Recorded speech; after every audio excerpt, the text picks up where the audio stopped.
Les formes de phrases. Nous allons déjà revoir la définition de la phrase.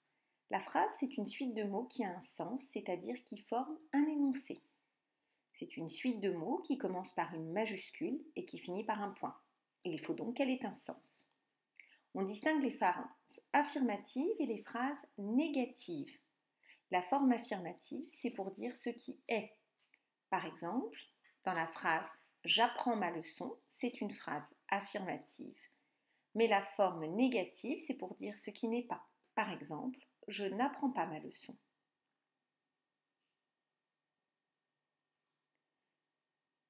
Les formes affirmatives et les formes négatives de phrases s'appliquent à tous les types de phrases. Dans ce tableau, vous voyez en haut les 4 types de phrases: déclaratives, interrogatives, impératives, exclamatives.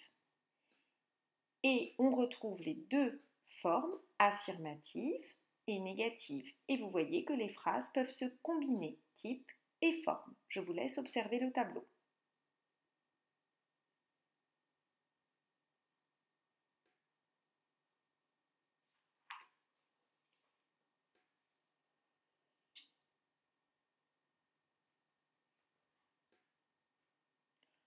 On distingue d'autres formes de phrases.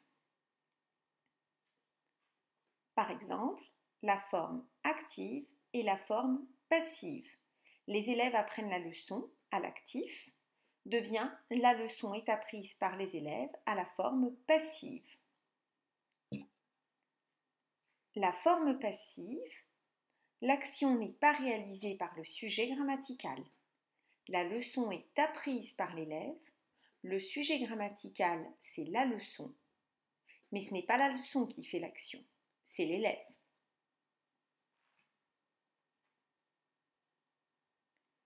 La fleur est cueillie par l'enfant. Le sujet grammatical, c'est la fleur, mais ce n'est pas la fleur qui fait l'action, c'est l'enfant qui fait l'action.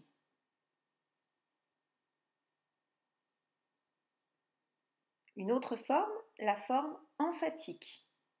Dans ce cas-là, une partie de la phrase est mise en valeur. Les leçons de grammaire, c'est ce que je préfère. On voit que les leçons de grammaire est mise en valeur. C'est la leçon que vous apprendrez.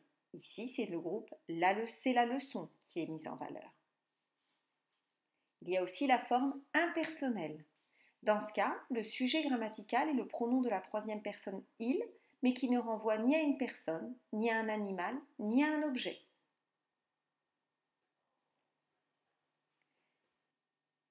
Les formes affirmatives et négatives peuvent aussi s'associer avec les autres formes de phrases.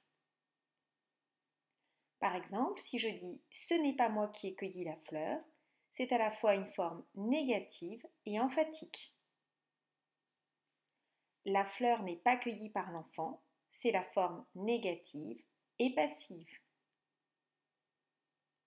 Il ne faut pas avoir peur de la grammaire, c'est à la fois la forme négative, il ne faut pas, et impersonnelle. Et les types et les formes de phrases s'appliquent ensemble, on dit qu'ils se combinent. J'apprends une leçon, c'est à la fois une phrase déclarative et affirmative. Est-ce que tu n'avais pas une leçon à apprendre? C'est à la fois une phrase interrogative et négative. Est-ce qu'il ne faut pas apprendre cette leçon? Interrogative, mais aussi négative et impersonnelle pour la forme. Cette leçon, apprenez-la. C'est une phrase impérative de forme affirmative et emphatique. C'est bien, la leçon a été apprise par tous les élèves. C'est une phrase exclamative et sa forme, elle est à la fois affirmative et passive.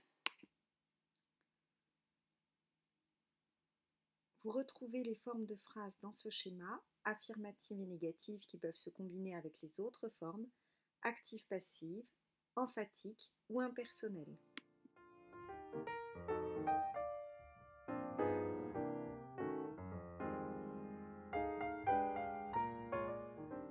Et un dernier schéma qui reprend sur la gauche les 4 types de phrases, déclarative, interrogative, impérative, exclamative, et à droite les formes de phrases, affirmative, négative, active, passive emphatique, impersonnel.